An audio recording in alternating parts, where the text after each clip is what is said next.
Saudari-saudaraku terkasih dalam Tuhan Yesus Kristus, selamat pagi dan berkah dalam. Kita berjumpa kembali dalam renungan harian kita,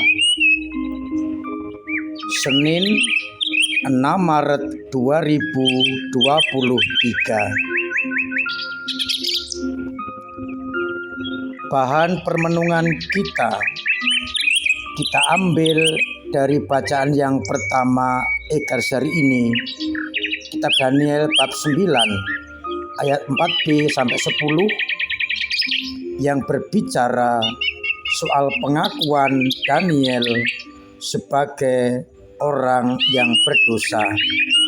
Mewakili umat, Daniel mengakukan kelemahan, kesalahan dan dosa-dosanya kepada Allah. Sedangkan pada bacaan Injil, nasihat Yesus kepada kita agar kita murah hati seperti Bapa murah hati adanya. Kita tidak boleh menghakimi agar jangan dihakimi. Kita tidak boleh menghukum agar jangan dihukum. Kita harus mengampuni agar kita diampuni.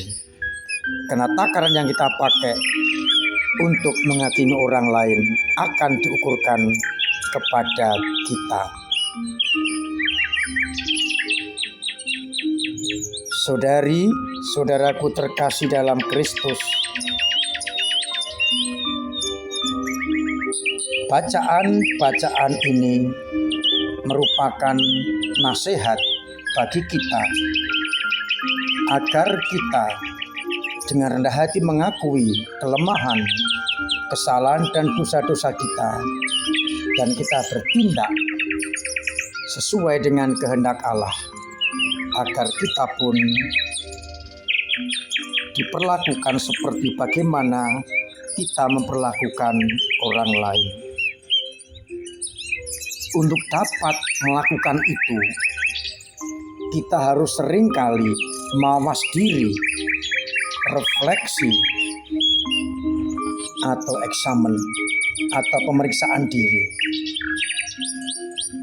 Bagi para imam, biarawan, biarawati, kesempatan untuk mawas diri, untuk pemeriksaan batin, mereka harus melakukan retret setiap tahun sekali dan mengadakan rekoleksi sebulan sekali. Di samping itu, perlu setiap hari sebelum tidur mengadakan pemeriksaan batin apa yang sudah dilakukan pada hari ini. Untuk umat, seandainya bisa retret, bisa rekoleksi, itu sangat baik. Tapi minimal yang bisa dibuat adalah sebelum sare mawas diri, pemeriksaan batin, agar dengan mengetahui pengalaman hidup hari ini, kita bisa mengambil tindakan yang tepat. Setelah kita mengadakan eksamen atau pemeriksaan batin, kita menemukan bahwa kita jauh dari Allah, maka kita bisa bersikap seperti Daniel yang mengakui kelemahan, kesalahan, dan dosa-dosa kita. Dan kalau kita sudah mengerti semuanya itu, kita bisa bertindak dengan tepat agar apa yang kita kehendaki orang lain berbuat kepada kita, kita lakukan juga. Karena ukuran yang kita pakai akan diukurkan juga kepada kita. Kita tidak boleh hanya sibuk dengan pekerjaan-pekerjaan duniawi sehingga kurang menyadari, kurang merenungkan bagaimana sikap hidup kita di hadapan Allah, agar akhirnya kita bisa mengambil sikap yang tepat setelah mengadakan pemeriksaan batin minimal sebelum tidur malam. Kita mencoba untuk memeriksa batin kita, hidup kita sepanjang hari ini.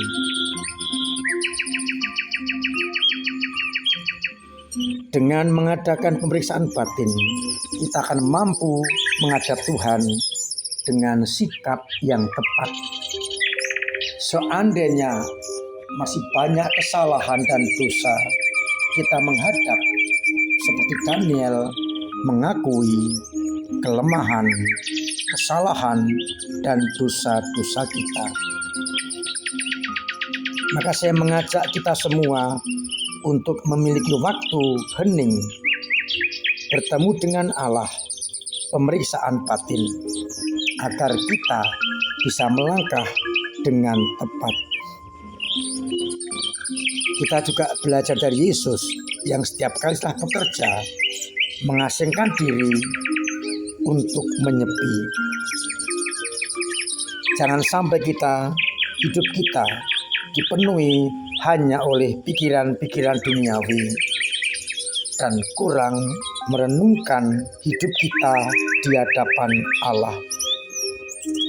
Semoga dengan demikian akhirnya hidup dan karya-karya kita bisa terarah kepada Allah. Karena setiap kali kita mawas diri, kita menemukan kekurangan, kelemahan, dan dosa-dosa kita.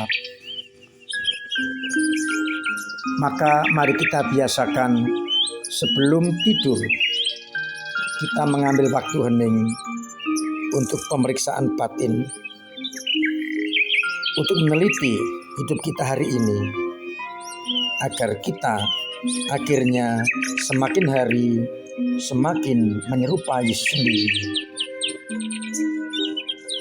Dan dengan demikian masa prapaskah ini benar-benar menyucikan hidup kita dari segala kejahatan. Mari kita mulai sebelum tidur, kita menggunakan waktu untuk hening, memeriksa batin kita, menyadari hidup dan karya-karya kita hari ini, apakah sudah semakin mendekati kehendak Allah. Tuhan memberkati kita sekalian. Amin. Marilah kita berdoa. Bapa yang penuh kasih, kami bersyukur karena bila kami memeriksa batin, menemukan kelemahan dan kami menghadap-Mu, Engkau akan mengampuni kami. Engkau juga mengajar kami agar kami murah hati seperti Bapa murah hati adanya. Semoga dengan semakin kerap memeriksa batin, kami semakin mampu untuk memperbaiki diri kami sehingga selaras dengan kehendak-Mu. Bantulah kami untuk selalu dekat dengan Engkau dalam pemeriksaan batin setiap hari. Semoga Engkau memberkati umat-Mu sehingga yang sakit Engkau sembuhkan, yang punya beban berat Engkau ringankan, yang punya persoalan Engkau urai, dengan kesulitan ekonomi Engkau bantu sesamanya, dan lewat usaha-usaha yang Engkau berkati sehingga berhasil, agar akhirnya umat dengan penuh sukacita tetap mengandalkan Engkau di atas segala-galanya. Dan untuk itu senantiasa Engkau membimbing, mendampingi, memberkati kami semua, Bapa dan Putra dan Roh Kudus. Amin. Saudara-saudaraku terkasih dalam Kristus, saya tak mengingatkan, mengharapkan, mewajibkan jaga kesehatan, pola hidup sehat. Poster kedua,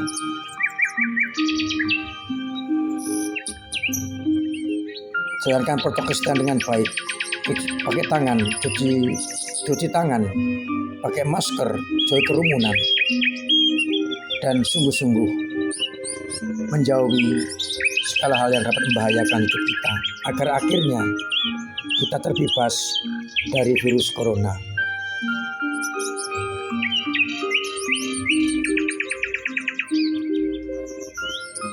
Terima kasih untuk segala kepedulian panjenengan di dalam ambil bagian untuk pelayanan gereja dengan caranya masing-masing, dengan doa, tenaga dan dana, dan juga untuk mempercepat pembangunan gedung serbaguna kita. Semoga dengan demikian akhirnya banyak orang sungguh-sungguh terlibat dalam karya kerasulan gereja.